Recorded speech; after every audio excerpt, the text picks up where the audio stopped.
Hey, what's going on everyone? My name is Donovan. This is the Umidigi Z2 Pro, available right now from GearBest.com for $300, so I'll leave links down below if you're interested in checking this out. So first of all, a huge shout out to GearBest.com for sending this out to me for review. Super excited to get this device in hand because it's one I've been wanting to review for quite a while now, because this is kind of like, in my opinion, the kitchen sink phone for mid-range devices. The reason I say that, the kitchen sink analogy, is the fact that this thing just packs a ton of features for $300. So let's go ahead and talk about that right now. So first of all, it has the Helio P60 processor. So that's the same processor you're getting in phones like the Blue Vivo 11 Plus, if you're not familiar with that device. Very similar specs to what you get here. So it also comes with 6 gigs of RAM, 128 gigs of internal storage, and yes, you can expand that through the micro SD slot here that also doubles as a dual nano SIM. So it's one of those hybrid SIM trays, so you can either put in a SIM and a SD card or 2 SIMs as well. That would be your other option. Now this does also support fast charging, so that's fast charging wireless and also fast charging through the wired Type-C port as well. So this does support 15-watt charging, similar to what you get on the Samsung Galaxy Note 9, but you will need the special Umidigi wireless charger for that. However, you can use any wireless charger just to get regular speeds in terms of charging. Now this does also have quad cameras, as it mentions. So there's a 16 and 8 megapixel camera on the front camera, and then also 16 and 8 megapixel camera on the rear. You can see also there is a fingerprint sensor, and let's go ahead and just test that out real quick while we have it. You can see it's not the fastest. It's pretty accurate. I haven't had too many issues with it, but it's certainly not the fastest. What I will say though, however, is that the facial recognition that it has in there is very, very fast, but of course it's not nearly as secure as what you get on something like this device, the iPhone XS Max. So clearly the facial recognition is not meant for the security purposes, just for unlocking your phone. So let's just go ahead and do that real quick. So I'm going to go ahead and turn it off and bring it up to my face. You can see how fast that was. Super fast, and you don't even have to have it necessarily facing directly at you for that to work. So facial recognition works very well on this device. So taking a look at the phone, there are 3 different colors that are available, and you can see this version actually has kind of 3 different colors, so purple, blue, and then green. And you can see that kind of depending on what angle you have it at, kind of shows off those different colors. And then also it's available in a carbon fiber look, and then also just black as well. So in terms of the build, we have a Type-C down here for charging it. There's a speaker and a microphone down here on the bottom. That's not dual speakers. One's a microphone, one's the speaker over here. Along this right-hand side, we have the power button and volume rocker. I will say that is a little bit of a frustration for me, honestly, because it does come with a case. So when you throw that case on there, one of the things you'll notice, let's get that on there, is that the volume button is kind of spaced out quite a bit, and then the power button's pretty close to the volume down button. So it takes a little while to get used to where those buttons are. I wish that the power button was on this side, volume rocker was on this side, like you get with most devices, like of course the iPhone XS Max, the Samsung Galaxy Note 9, and other devices like that. So not a huge fan of where those buttons are located, but obviously you get used to it after using it for a while. So microphone up here on the top, and that's really about it in terms of the build. So very nice build overall. As far as the display goes, we have a 6.2-inch LCD display. Of course, you can see we have that notch built into it, just like all of the flagship devices of 2018, with the exception of the Note 9 and maybe a couple others. Pretty much all the devices are coming with that notch, and that's because we have those cameras up there, and then of course our earpiece up there as well. That is not a speaker, it's just an earpiece. And overall, I would say for the price point, there's a lot of features packed into this device. Now, is it worth $300? Is this the best phone for $300? Let's talk more about that right now. All right, so now let's go ahead and talk about performance on the Umidigi Z2 Pro. So first of all, let me just mention again that this comes with the Helio P60 processor, and that is clocked at 2.0 gigahertz and 6 gigs of RAM. And overall, I would say in day-to-day tasks, this phone can handle them very, very well. So when it comes to things like Facebook and Twitter and your Instagram, it does those things quite well with no problem because we basically have stock Android on this device, so Android 8.1, which we'll talk more about in just a little bit. But the area where you will see some hiccups is when you're playing things like games. So one of the areas that I've noticed is when I'm playing one of my favorite games, Star Wars Force Arena. My son and I love playing this game. This one will cause a few hiccups in terms of gaming. So if you are a heavy gamer and you want to play some heavy duty games like PUBG and Fortnite, well, this device may not be the best for you. It will handle lighter games with no issue whatsoever. So like this BB racing, that's beach buggy racing, no problem with that one. My kids love playing Disney Now games. Those ones work just fine. But Force Arena, a little bit more graphics. It does also require internet connection to the other person. So that's where you're going to start to see some of the issues when it comes to performance. But overall performance on the Z2 Pro is quite snappy, and overall, unless you're somebody who's a heavy gamer, you shouldn't have any issues with this phone in terms of performance. All right, so one question that a lot of people have when it comes to buying phones from China is, will it support the LTE bands in the US? And the answer to that is a resounding yes with the Umidigi Z2 Pro. So you can see here that, of course, it supports just about every world band that you would need. A couple other things worth mentioning here is that it does also support voice over Wi-Fi, so you can see that right up here. And if I turn off the Wi-Fi, you'll notice that right away voice over LTE shows up. Now, one of the things you'll notice here is that it does show 4G.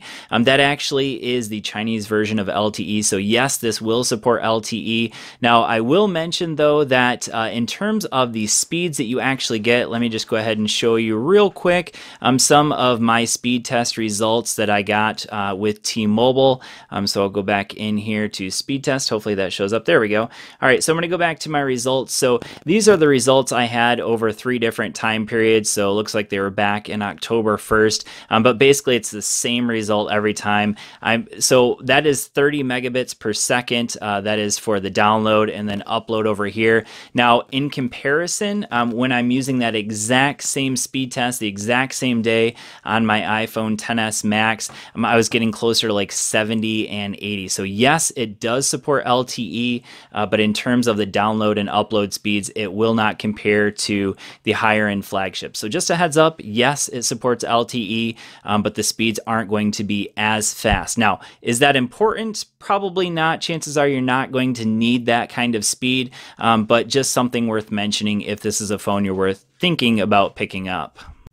All right, so now let's go ahead and talk about software on the Z2 Pro. So you can see here we're running Android 8.1 with the July security patch. So if you're looking for a phone that's going to get regular software updates, the Umidigi Z2 Pro may not be the best device, in my opinion, for you. Now, a couple of very small tweaks that they have in terms of Android 8.1, they do have these gestures available. However, you'll see basically there's just one, jump to camera. That's if you touch the power button twice, it'll jump to the camera automatically. That's with the screen on or off, doesn't matter. There is also DuraSpeed. That is something that you get with MediaTek processors. And basically, it's just something that's going to speed up the processor for certain apps. So you can see for apps that you'd want to play games, things like that, you may want to turn that up. Otherwise, it will just probably eat battery if you keep it on all the time. But yeah, so overall, this thing is basically running 100% stock Android. You can see here there are a few smart assistants here as well. So we have Power Save Manager. We do have options for changing the buttons up as well. But overall, pretty much just stock Android, and that includes the apps that it comes with as well. So every app that you see here that is basically not stock Android is something that I've added to the device. So stock Android. So if that's something that you like and enjoy, that's what you get here on the Z2 Pro. All right, so the next area I want to talk about is the battery life on the Z2 Pro. So this is just a couple of screenshots of pretty typical days of usage on this device. So you can see here at this particular screenshot, it was 2:11 in the morning. I was at 40% battery, and at that moment I was at 4 hours and about 30 minutes of screen on time. Now that's pretty typical of what you can expect from this device. Now I never use battery saver on that. That is, of course, using it with 4G LTE most of the day, some Wi-Fi, and watching Netflix and YouTube and things like that, social media. But in general, that's pretty much what you can expect. So if you take that out to how far you can get on a full battery life, well, you're looking at probably somewhere close to like 7, maybe even 8 hours of screen on time.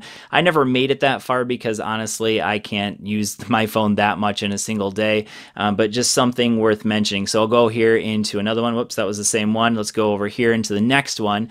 So you can see here on this particular day, I was at 5 hours and 18 minutes of screen on time at 31%. So again, very similar results to what you just saw.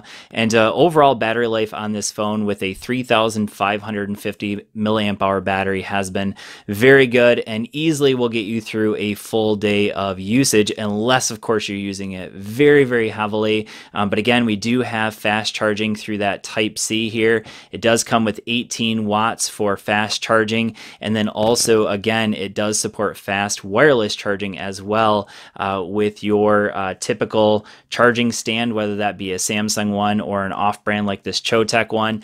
You shouldn't have any issues using any kind of wireless charger. Works of course through the case with no problem because it's just using Qi wireless charging. But overall battery life has been fantastic on the Z2 Pro. All right, so now it's time to talk about these quad cameras that you get on the Z2 Pro. So again, a 16 and 8 megapixel camera on the back and a 16 and 8 megapixel camera on the front. Now, one of the things you'll notice right away in terms of the software on the camera is the fact that it is a pretty basic camera. So when we go over here into settings, you can see here in terms of the full size, of course, we can take a 16 megapixel camera. You can see it can capture sound. And then that ZCD that's zero delay shutter, zero shutter delay. So that does give you very fast shutter. So when you have that turned off, you can see that it took that almost immediately. We do have, of course, bokeh mode, and that's going to utilize those dual cameras. And what it's going to do is it's going to blur out the background. I'll show you a few samples, and you can see that you can actually adjust the blur. So you can go all the way down to f.1 up to f16. So the lower it is, when you have it all the way out here to f1.0, that's going to blur out the background more. And then when you have it here at something like f4 or something like that, it's going to blur it out less. And then f16 is basically going to be just like a standard photo. It's not going to blur out anything in the background. And then of course for video, we can shoot in up to 1080p both on the front and the back. And we do have EIS built in, and it does a decent job, but certainly nothing like what you're going to get out of a flagship device with OIS.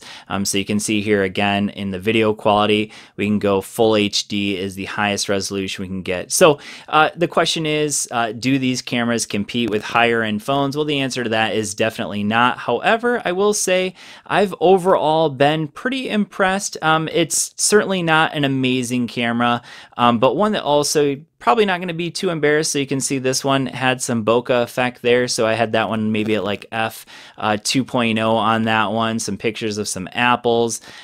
So we went to a cider mill.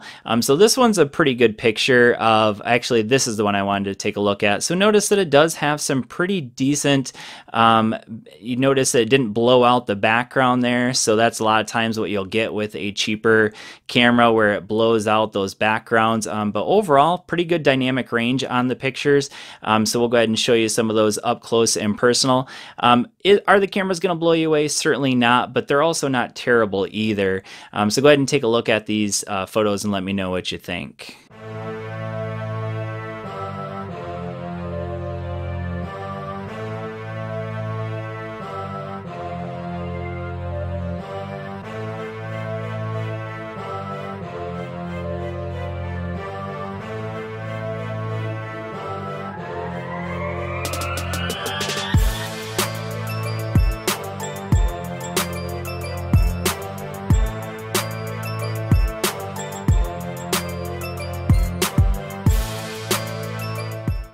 All right, so before I conclude this video, I did want to give you guys a chance to take a listen at the speaker here. So it is, again, just a bottom firing speaker. There is no speaker coming out of this earpiece other than, of course, the one for phone calls, which, by the way, I will mention that for phone calls, this phone handled itself just fine. In terms of service, again, also the signal quality, definitely not as good as what you're going to get on a flagship device, but still overall pretty on par with most mid-range to budget-friendly devices. But now let's go ahead and take a listen to that speaker and let me know what you think.